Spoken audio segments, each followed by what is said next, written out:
ಇತ್ತೀಚಿನ ಸಂಚಿಕೆಗಳನ್ನು ಜಾಹೀರಾತಿನ ಕಿರಿಕಿರಿ ಇಲ್ಲದೆ ನೋಡಿ.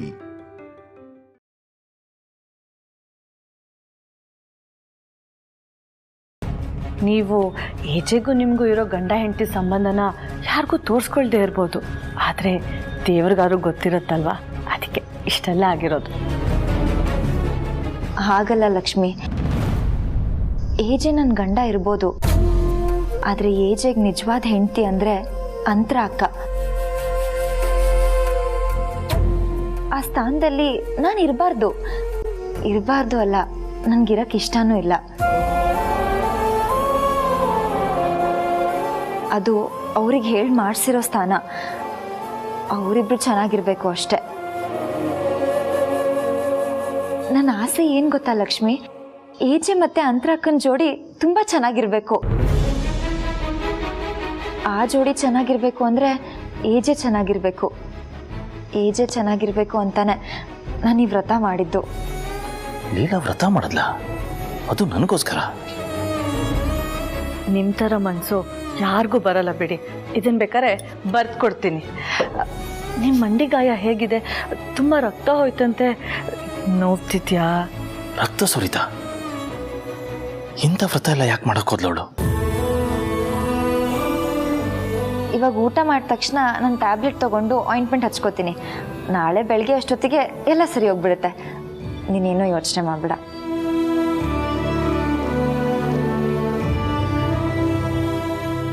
ಲಕ್ಷ್ಮಿ, ನಾನು ಕೇಳೋದು ಬರ್ತಿದ್ದೆ, ನನ್ನ ಒಂದು ಮಾತು ನಡೆಸ್ಕೊಡ್ತೀಯಾ?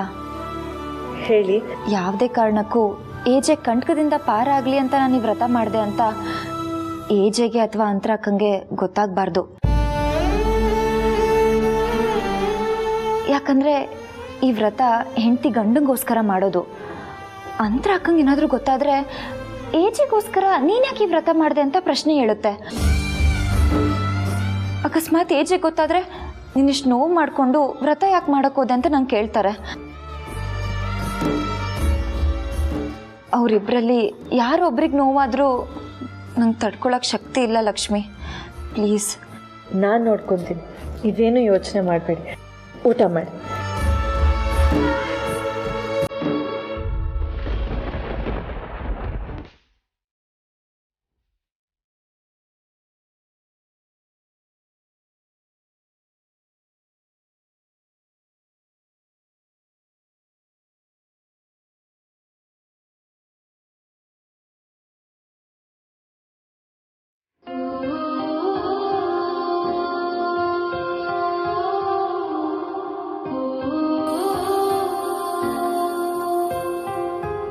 ಏನ್ ಪ್ಲಾನ್ ಮಾಡಿದ್ರು ವರ್ಕ್ ಆಗ್ತಾ ಇಲ್ಲ. ಆ ಲೀಲಾನ ಸೋಲ್ಸೋದು ಹೇಗೆ ಅಂತಾನೆ ಅರ್ಥ ಆಗ್ತಾ ಇಲ್ಲ.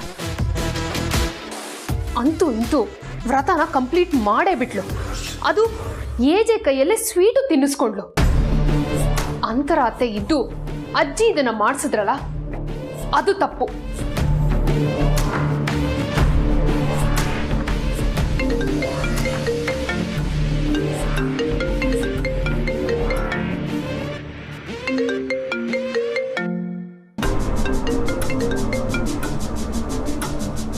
ಹಲೋ ರೀ, ಹೇಗಿದ್ದೀರಾ? ಫಸ್ಟ್ ಕ್ಲಾಸ್ ಅಂತ ಹೇಳ್ಬೋದು, ಯಾಕಂದ್ರೆ ಜೊತೆಲಿ ನೀನಿದ್ದಿದ್ರೆ ಡಿಸ್ಟಿಂಕ್ಷನ್ ಅಂತಿದ್ದೆ. ರೀ, ತಮಾಷೆ ಸಾಕು. ಯಾವಾಗ ಬರ್ತೀರಾ ಹೇಳಿ? ಹಾ, ಬರಬೇಕು.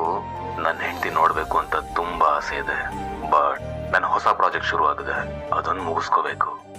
ಅದನ್ನ ಬೇರೆಯವ್ರು ಮಾಡ್ತಾರೆ. ಅಟ್ಲೀಸ್ಟ್ ನಿಮ್ಮ ಅಸಿಸ್ಟೆಂಟ್ಗಳಿಗಾದ್ರೂ ಹೇಳ್ಬಿಟ್ಟು ಬನ್ನಿ. ಸದ್ಯಕ್ಕೆ ಟೀಮ್ನ ನಾನೇ ರೆಡಿ ಮಾಡ್ತಾ ಇದ್ದೀನಿ. ಯು ನೋ ವಾಟ್, ಇಂಡಿಯಾದಿಂದ ನಾನು ಬೆಸ್ಟ್ ಇಂಜಿನಿಯರ್ಸ್ನ ರಿಕ್ರೂಟ್ ಮಾಡ್ಕೊಂಡಿದ್ದೀನಿ. 4 ಜನ ಒಳ್ಳೆ ಹೆಣ್ಮಕ್ಳು, ತುಂಬಾ ಇಂಟೆಲಿಜೆಂಟ್ ಆ್ಯಂಡ್ ನೋಡೋಕೆ ಎಷ್ಟು ಕ್ಯೂಟ್ ಆಗಿದ್ದಾನೆ ಗೊತ್ತಾ? ಸಾಕು ಸಾಕು, ತುಂಬಾ ಹೊಗಳ್ಬೇಡಿ. ಇಂಟೆಲಿಜೆಂಟ್ ಆಗಿರೋ ಬರೀ ಹೆಣ್ಮಕ್ಳು ಅಷ್ಟೇ ಅಲ್ಲ, ಗಂಡು ಮಕ್ಕಳು ಇರ್ತಾರೆ. ನೀವ್ಯಾಕೆ ಅವ್ರನ್ನ ಸೆಲೆಕ್ಟ್ ಮಾಡಲಿಲ್ಲ? Hey Durga, are you feeling jealous? Hey come on Durga, ನೀನು ಪಾಸೆಸಿವ್ ಆಗಬೇಡ, ಇದೆಲ್ಲ ಕಾಮನ್. ಇಲ್ಲ, ಪ್ರಪಂಚ ಎಷ್ಟೇ ಮುಂದುವರೆದಿದ್ರೂ ಪ್ರೀತಿ ಇದ್ದ ಜಾಗದಲ್ಲಿ ಪೊಸೆಸಿವ್ನೆಸ್ಸು, ಜಲಸಿ ಇದ್ದೇ ಇರುತ್ತೆ. ಅದು ಇರಲೇಬೇಕು. ಎಷ್ಟು ಹೆಚ್ಚು ಪ್ರೀತಿಸ್ತೀವೋ ಅಷ್ಟು ಪೊಸೆಸಿವ್, ಅಷ್ಟು ಜಲಸಿ ಇರುತ್ತೆ. ನೀವು ಹೇಳಿದ ನನಗೆ ಇಷ್ಟ ಆಗಲಿಲ್ಲ. ನನಗೆ ಮಾತ್ರ ಅಲ್ಲ, ಯಾವ ಹೆಂಡತಿಗೂ ಇಷ್ಟ ಆಗಲ್ಲ. ಒಂದೇ ಒಂದು ನಿಮಿಷ, ಇನ್ನೊಂದು ಕಾಲ್ ಇದೆ, ಆಮೇಲೆ ಕನೆಕ್ಟ್ ಆಗ್ತೀನಿ. ಓಕೆ, ಬಾಯ್.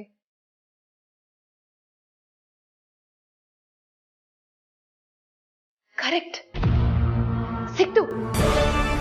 ಲೀಲಾನ ಈ ಮನೆಯಿಂದ ಹೊರಗೆ ಹಾಕಕ್ಕೆ ಇದಕ್ಕಿಂತ ಬೆಟರ್ ಐಡಿಯಾ ಸಿಗಕ್ ಚಾನ್ಸೇ ಇಲ್ಲ.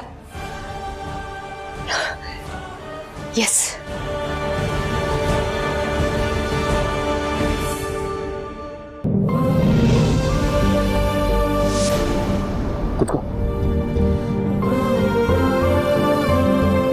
ನೀವ್ ಯಾವಾಗ ಬಂದ್ರಿ?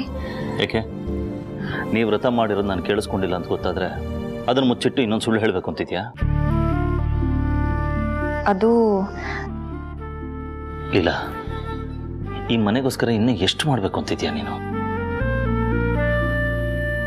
ನೀನು ವ್ರತ ಮಾಡೋದು ತಪ್ಪು ಅಂತ ನಾನು ಹೇಳ್ತಾ ಇಲ್ಲ, ಆದರೆ ಈ ಥರ ಪೆಟ್ಟು ಮಾಡಿಕೊಂಡು ನೋವು ಅನುಭವಿಸೋದು I am really not okay. ನನಗೆ ಯಾವ ನೋವು ಇಲ್ಲ, ನಾನು ಓಕೆ ಆಗಿದ್ದೀನಿ. ಲಕ್ಷ್ಮಿನೇ ನಂಗೆ ನೋವಾಗಿದೆ ಅಂತ ಹೆದರ್ಕೊಂಡಿದ್ಲು, ಅದನ್ನ ನೀವು ನೋಡಿ ಹಾಗೆ ಅನ್ಕೋತಿದ್ದೀರಾ ಅಷ್ಟೆ. ಲೀಲಾ, ನಿನ್ನ ಮುಖದಲ್ಲಿ ನಗು ಇದ್ರು ನಿನಗಾಗ್ತಿರೋ ನೋವು ನನಗೆ ಅರ್ಥ ಆಗುತ್ತೆ. ನಿನ್ನ ದೇಹದಲ್ಲಾಗೋ ಚಿಕ್ಕ ಬದಲಾವಣೆ ಕೂಡ ನನಗೆ ಗೊತ್ತಾಗತ್ತೆ.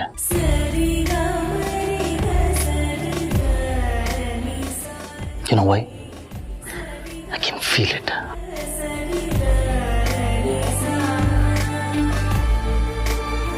ನೀನು ವ್ರತ ಮಾಡಕ್ಕೆ ಹೋಗ್ತಿದ್ಯಾ ಅಂತ ನನಗೆ ಮುಂಚೆನೇ ಗೊತ್ತಾಗಿದ್ರೆ ನಾನು ಖಂಡಿತವಾಗ್ಲೂ ತಡಿತಾ ಇದ್ದೆ. ಯಾಕೆ ಬೇಕಿತ್ತಿದಲ್ಲ ನಿನಗೆ? ನಮ್ಮ ಮನೆಗೋಸ್ಕರ.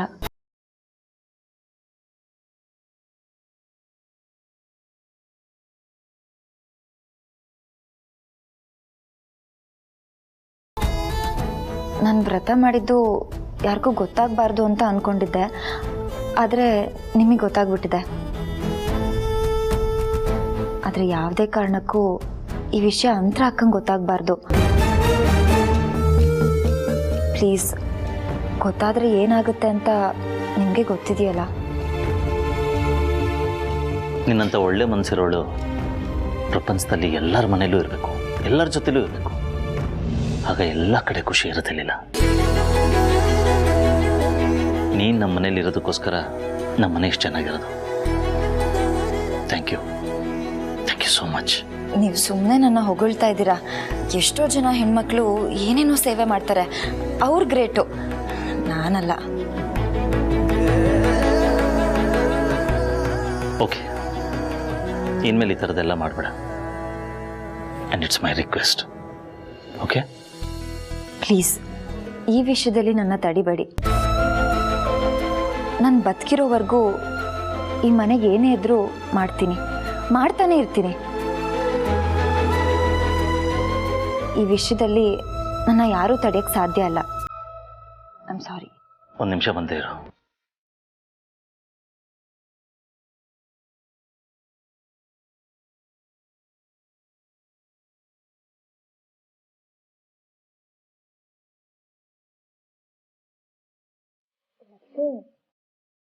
ಯಾಕೆ ಕಣ್ಣಲ್ಲಿ ನೀರು?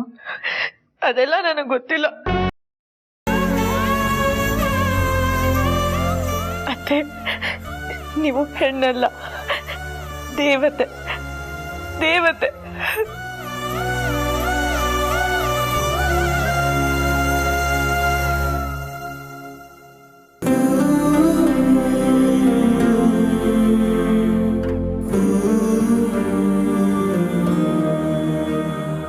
ಏಜೆ ಸರ್ ನಮಗೆ ದೇವರಾದ್ರೆ ನಿಮ್ಮ ಹೆಸರಲ್ಲಿ ಹೋದ್ರು ನಮ್ಗಳಿಗೆಲ್ಲ ನೀವು ದೇವತೆ ಮೇಡಮ್. ನಿಮ್ಮ ಹೆಸರಲ್ಲಿ ನಮ್ಮಂತ ಎಷ್ಟೋ ಜನ ವಿದ್ಯಾರ್ಥಿಗಳಿಗೆ ವಿದ್ಯೆ ಅನ್ನ ಕೊಡ್ತಿದ್ದೀರಾ ಅಂದ್ರೆ ನೀವೇ ನಮ್ಮ ಪಾಲಿನ ಶಾರದೆ.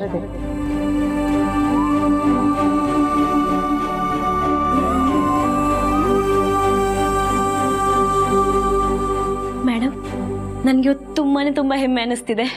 ಯಾಕೆ ರೂಪಾ? ಮೇಡಮ್, ನಿಮ್ಗೆ ಅಂತರ ಅನ್ನೋ ಹೆಸರು ಇದೆ ಅನ್ನೋದೇ ನೆನಪಿಲ್ಲ. ಆದರೆ ಅಂತರ ಅನ್ನೋ ಹೆಸರು ಎಷ್ಟೋ ಜನಕ್ಕೆ ಸಾಯೋವರೆಗೂ ನೆನಪಿರುತ್ತೆ ಅನ್ನೋ ವಿಷಯ ಗೊತ್ತಾಗಿ ತುಂಬ ಖುಷಿ ಆಯಿತು ಮೇಡಮ್. ನಾವು ಒಂದಲ್ಲ ಒಂದು ದಿವಸ ಈ ಜಗತ್ತು ಬಿಟ್ಟು ಹೋಗಲೇಬೇಕು. ಆದರೆ ನಾವು ಹೋದರೂ ಆ ಅಂತರ ಅನ್ನೋ ಹೆಸರು ಶಾಶ್ವತವಾಗಿ ಉಳ್ಕೊಳ್ಳುತ್ತೆ ಮೇಡಮ್. ಏಜೆ ಸರ್ ಮಾಡಿರೋ ಕೆಲಸದಿಂದ ಆ ಹೆಸರು ಎಷ್ಟೇ ಜನ್ರೇಷನ್ ಬಂದ್ರೂ ಎಲ್ಲರೂ ಮನಸ್ಸಲ್ಲೂ ಜೀವಂತವಾಗಿರುತ್ತೆ ಮೇಡಮ್. ಇದೇ ಅಲ್ವಾ ಮೇಡಮ್ ಪ್ರೀತಿ ಅಂದರೆ? ಯಾರ ಪ್ರೀತಿಲಿ ತಾನೇ ಹೀಗೆಲ್ಲ ಇರುತ್ತೆ ಹೇಳಿ ಮೇಡಮ್? ಈಗಿನ ಕಾಲದಲ್ಲಿ ಇಂಪ್ರೆಸ್ ಮಾಡೋಕ್ಕಂತ ಕೈ ಮೇಲೋ ಎದೆ ಮೇಲೋ ಟ್ಯಾಟು ಹಾಕ್ಸ್ಕೊಂಡಿರ್ತಾರೆ. ಅವ್ರಿಗೆ ಮೋಸ ಮಾಡಿದ್ಮೇಲೆ ಆ ಹೆಸರನ್ನ ಯಾರಿಗೂ ಕಾಣಬಾರ್ದು ಅಂತ ಅಳಿಸ್ತಾರೆ. ಆದರೆ ಹೆಸರನ್ನ ಉಳಿಸೋದಿದೆಯಲ್ಲ ಮೇಡಮ್, ಅದು ನಿಜವಾದ ಪ್ರೀತಿ ಅಂದರೆ. ಮೇಡಮ್, ಎಷ್ಟೋ ಜನ ಗಂಡಂದ್ರಿಗೆ ಅವ್ರ ಹೆಂಡತಿ ಹೆಸರು ತಕ್ಷಣಕ್ಕೆ ನೆನಪೇ ಆಗಲ್ಲ. ಅವ್ರ ಕೆಲಸದ ಮಧ್ಯೆ ಹೆಸರು ಮರೆಯೋದೇ ಹೆಚ್ಚು. ಆದರೆ ಏಜೆ ಸರ್ ಹಾಗಲ್ಲ. ಇಷ್ಟು ದೊಡ್ಡ ಬಿಸ್ನೆಸ್ ಮ್ಯಾನ್ ಆಗಿದ್ರು ಕೂಡ ತನ್ನನ್ನು ತಾನು ಮರ್ತರು ನಿಮ್ಮನ್ನು ನೆನ್ಪಿಟ್ಕೊಂಡು ಇಷ್ಟು ವರ್ಷ ಕಾಯ್ತಾ ಬದುಕಿದಾರಲ್ಲ, ಇದು ಮೇಡಮ್, ಇದು ನಿಜವಾದ ಪ್ರೀತಿ ಅಂದರೆ.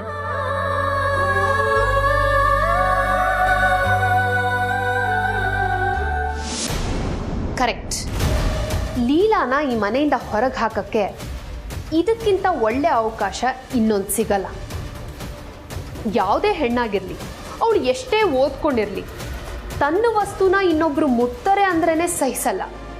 ಅಂಥದ್ರಲ್ಲಿ ತನ್ನ ಗಂಡನ ಜೊತೆಗೆ ಇನ್ನೊಬ್ಳು ಹೆಣ್ಣು ಸಲಿಗೆಯಿಂದ ಇದ್ದಾಳೆ, ಮಾತಾಡ್ತಿದ್ದಾಳೆ, ಓಡಾಡ್ತಿದ್ದಾಳೆ ಅಂದರೆ ಖಂಡಿತ ಸಹಿಸಲ್ಲ.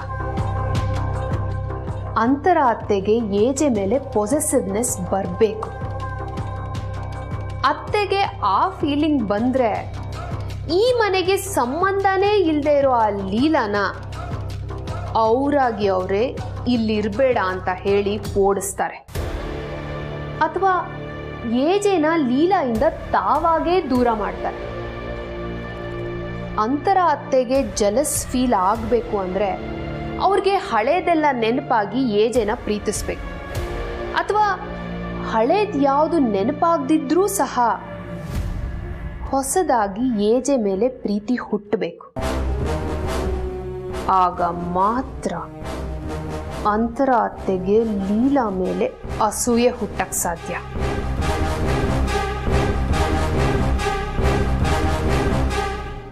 ನನಗೆ ತಿಳಿದಿರೋ ಅಷ್ಟು ಹೇಳಿದ್ದೀನಿ ಮೇಡಮ್. ಅಂತರ ಸ್ಕ್ರೀನ್ ನೋಡಿದ್ಮೇಲೆ ಅಂತೂ ನನಗೆ ಹೇಳ್ದಿರೋಕ್ಕಾಗಲೇ ಇಲ್ಲ.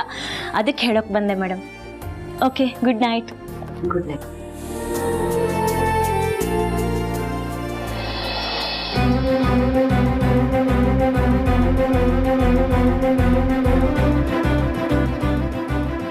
ರೂಪ ಹೇಳಿದಷ್ಟು ಮಾತು ನಿಜ. ನನ್ನನ್ನು ನಾನು ಪ್ರಾರ್ಥನಾ ಅಂದ್ಕೊಂಡಿದ್ದೆ. ಆದರೆ ನನಗೊಂದು ನಿಜವಾದ ಹೆಸರಿದೆ ಅಂತ ತೋರಿಸ್ಕೊಟ್ಟವ್ರವರು. ಆ ಹೆಸರಿಗೆ ಇಷ್ಟೊಂದು ಪ್ರೀತಿ ಇದೆ ಅಂತ ಹೇಳ್ದವ್ರವರು. ಆ ಹೆಸರು ಸಮಾಜದಲ್ಲಿ ಇಷ್ಟೊಂದು ಹೆಸರು ಮಾಡಿದೆ ಅಂತ ಎಲ್ರಿಗೂ ಕಾಣಿಸೋ ಹಾಗೆ ಮಾಡಿದವ್ರವರು. ಪರಿಚಯ ಆಗುವಾಗ ತಮ್ಮನ್ನ ತಾವು ಪರಿಚಯ ಮಾಡ್ಕೊಳ್ಳೋ ಈ ಜಗತ್ತಿನಲ್ಲಿ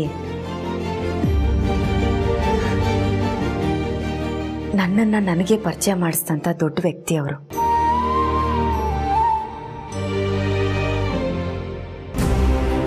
ಅಂತರ ಅತ್ತೆಗೆ ಏಜೆ ಮೇಲೆ ಲವ್ ಆಗೋ ಟೈಮಲ್ಲಿ ಅಂತರ ಅತ್ತೆ ಲೀಲಾ ಏಜೆ ಜೊತೆಗಿರೋದನ್ನೋ ಅಥವಾ ಏಜೆ ಲೀಲನ್ ಜೊತೆಗಿರೋದನ್ನೋ ನೋಡಿದ್ರೆ ಜಲಸಿ ತಾನಾಗೆ ಶುರು ಆಗತ್ತೆ.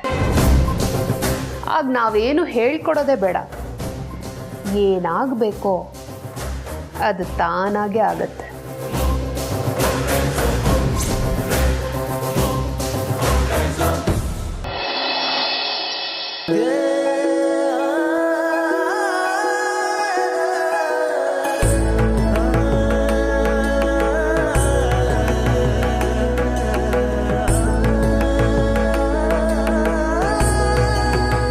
ಊಟ ಆಯ್ತಾ? ಹಾಂ, ಆಯಿತು. ಮಲ್ಕೊಳ್ಳೋದು ಬಿಟ್ಟು ಮತ್ತೆ ಯಾಕೆ ಬಂದ್ರಿ? ನಾನು ಓಕೆ ಇದ್ದೀನಿ. You wrong. ನೀನು ಓಕೆ ಇದೆಯೋ ಇಲ್ಲೋ ಅಂತ ಹೇಳಬೇಕಾಗಿರೋ ನಾನು, ನೀನಲ್ಲ. ಮೊದಲು ಇದೆರಡು ಟ್ಯಾಬ್ಲೆಟ್ ತಗೋ. ಇದನ್ನೆಲ್ಲ ಯಾಕೆ ಮಾಡ್ತಾ ಇದ್ದೀರಾ? ನಿನಗೋಸ್ಕರ.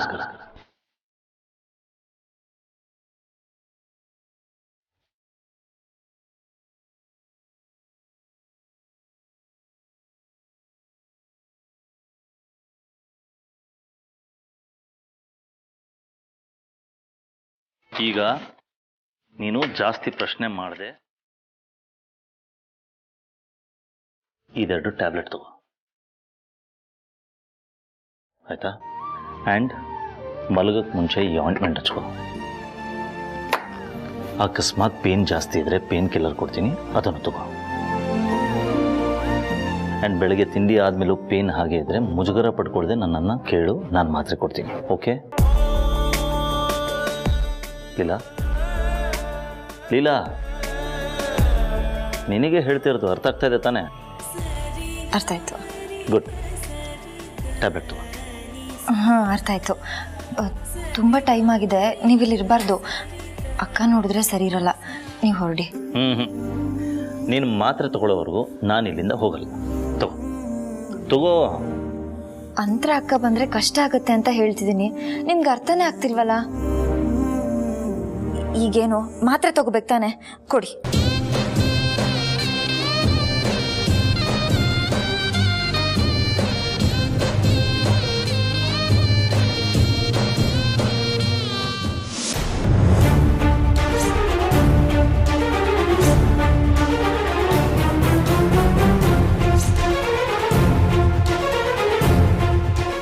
ಅಯ್ಯೋ ದೇವ್ರೆ, ಅಂತರ ಅಕ್ಕ ಇಷ್ಟೊತ್ತಲ್ಲಿ ನನ್ನ ಮತ್ತೆ ಇವ್ರನ್ನ ಒಟ್ಟಿಗೆ ನೋಡಿದ್ರೆ ಏನು ಅನ್ಕೊಳ್ಳಲ್ಲ. ಏನು ಮಾಡಲಿ ನಾನಿವಾಗ? ನೋಡು, ಈ ಕ್ರೀಮ್ನ ಮಿಸ್ ಮಾಡದೆ ಹಚ್ಕೋಬೇಕು, ಗೊತ್ತಾಯ್ತಾ? ಅಯ್ಯೋ ದೇವ್ರೆ, ಇವ್ರಿಗೆ ಅಕ್ಕ ಬಂದಿದ್ದು ಗೊತ್ತೇ ಆಗಲಿಲ್ಲ. ಏನು ಮಾಡಲಿ ನಾನು? ನನಗೂ ನಿಮಗೂ ಯಾವ ರಕ್ತ ಸಂಬಂಧನೂ ಇಲ್ಲ. ಈ ಮನೆಗೂ ನನಗೂ ಯಾವ ನಂಟು ಕೂಡ ಇಲ್ಲ. ಹೀಗಿರುವಾಗ ನೀವ್ಯಾಕೆ ನನ್ಗೆ ಇಷ್ಟೊಂದು ಕೇರ್ ಮಾಡ್ತಾ ಇದ್ದೀರಾ? ಏನು ಹೇಳ್ತಿದ್ದೀನಿ? ಸಂಬಂಧ ಇಲ್ಲದೆ ಇರೋಳನ್ನ ನೀವಿಷ್ಟು ಚೆನ್ನಾಗಿ ನೋಡ್ಕೋತಾ ಇದ್ದೀರಲ್ಲ ಸರ್. ನೀವು ಯಾವಾಗಲೂ ಚೆನ್ನಾಗಿರ್ಬೇಕು.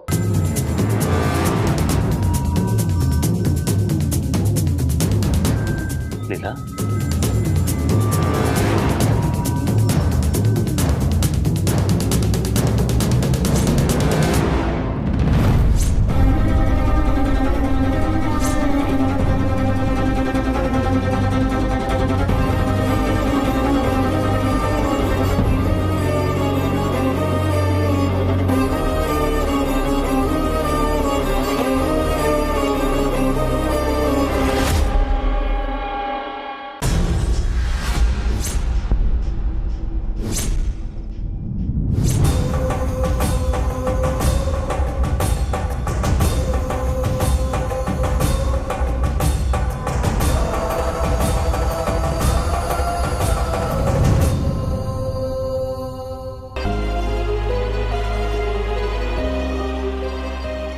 ಇವ್ರ ಗುಣನೇ ಹಾಗೆ ಅಲ್ವಾ ಲೀಲಾ?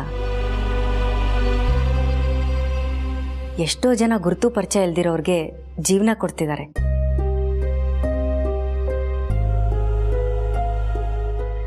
ಇವರಿಂದ ಯಾರ್ಯಾರು ಸಹಾಯ ಪಡ್ಕೊಂಡಿದ್ದಾರೆ ಅಂತ ಇವ್ರಿಗೆ ಗೊತ್ತಿಲ್ಲ. ಅಂಥದ್ರಲ್ಲಿ ನೀನು ಈ ಮನೆಗೆ ಒಳ್ಳೇದು ಬಯಸೋ ಹಿತೈಷಿ ನಿನ್ನನ್ನು ಚೆನ್ನಾಗಿ ನೋಡ್ಕೊಳ್ದೇ ಇರ್ತಾರ? ಹೌದಕ್ಕ, ನಿಜ ನಿಮ್ಮ ಮಾತು.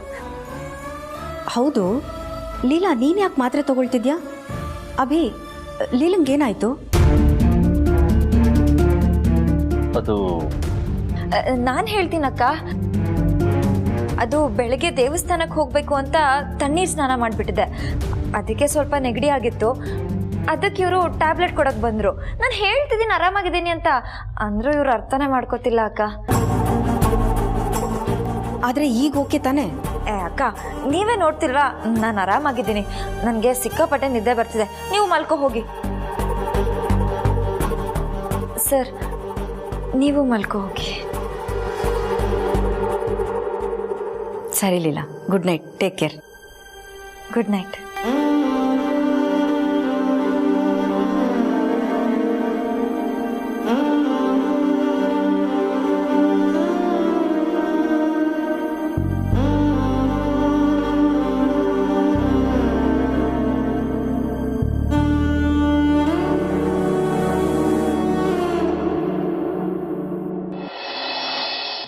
ನನ್ನ ಜೀವನಕ್ಕೆ ಏನಾಗಿದೆ ಅಜ್ಜಿ? ನೀವು ಸುಮ್ಮನೆ ಏನೇನೋ ಯೋಚನೆ ಮಾಡ್ತಿದ್ರಾ. ನನ್ನ ಜೀವನಕ್ಕೆ ಏನೂ ಆಗಿಲ್ಲ. ನೀವು ಸುಮ್ಮನೆ ಚಿಂತೆ ಮಾಡಬೇಡಿ. ನೀನು ಮಾತಲ್ಲೇ ನನ್ನನ್ನು ಸುಮ್ಮನಾಗಿಸ್ಬಿಡ್ತೀಯ ಲೀಲಾ. ನಿನ್ನ ಮನಸ್ಸಲ್ಲಿ ಒಂದು ಸ್ವಲ್ಪನಾದ್ರೂ ನೋವಿಲ್ವಾ? ನಿಜ ಹೇಳು. ನೋವಾ? ನನಗೆ ಯಾವ ನೋವಜ್ಜಿ? ನಾನು ಎಷ್ಟು ಖುಷಿಯಾಗಿದ್ದೀನಿ. ನನ್ನ ಖುಷಿ ನಿಮಗೆ ಕಾಣಿಸ್ತಿಲ್ವಾ? ಕಾಣೋದೇ ಬೇರೆ, ಇರೋದೇ ಬೇರೆ. ಪ್ರತ್ಯಕ್ಷವಾಗಿ ಕಂಡ್ರು ಪ್ರಮಾಣಿಸ್ ನೋಡು ಅಂತ ಸುಮ್ಮನೆ ಹೇಳ್ತಾರ? ಅಜ್ಜಿ, ನನಗೆ LKG UKG ನೀತಿ ಪಾಠ ಎಲ್ಲ ಗೊತ್ತಿಲ್ಲ. ನೀವೆಲ್ಲರೂ ಖುಷಿಯಾಗಿರ್ಬೇಕು. ನಿಮ್ಮ ಖುಷಿಗೆ ಕಾರಣ ನಾನಾಗಿದ್ರೆ ನಾನು ಇನ್ನೂ ಖುಷಿ ಪಡ್ತೀನಿ ಅಷ್ಟೇ. Very simple. ಲೀಲಾ, ಈ ಮನೆಗೋಸ್ಕರ ನೀನು ಇಷ್ಟೆಲ್ಲ ಮಾಡ್ತಿದೀಯಾ? ನಾವು ಪ್ರತಿಯಾಗಿ ನಿನಗೂ ಏನಾದರೂ ಮಾಡಬೇಕಮ್ಮ. ನೀವೇನೋ ಕೊಡ್ತೀರಾ ಅಂತ ನಾನು ಇದನ್ನೆಲ್ಲ ಮಾಡ್ತಿದ್ದೀನ ಅಜ್ಜಿ. ಯಾಕೆ ನೀವೇನೇನೋ ಮಾತಾಡ್ತಿದ್ದೀರಾ? ಕಡೆ ಪಕ್ಷ ಅಜ್ಜಿ ನನಗಿಂಥದ್ದು ಬೇಕು ಅಂತ ಕೇಳ್ಬಿಡಮ್ಮ. ನಮ್ಮ ಕೈಯಲ್ಲಿ ಏನು ಸಾಧ್ಯ ಇದೆಯೋ ಅದೆಲ್ಲ ಮಾಡಿಬಿಡ್ತೀವಿ. ಯಾಕಜ್ಜಿ ಹೀಗೆಲ್ಲ ಮಾತಾಡ್ತಿದ್ದೀರಾ? ಮಾತಾಡೋ ಸಮಯ ಬಂದಿದೆ ಕಣೆ, ಅದಕ್ಕೆ ಮಾತಾಡ್ತಾ ಇದ್ದೀನಿ.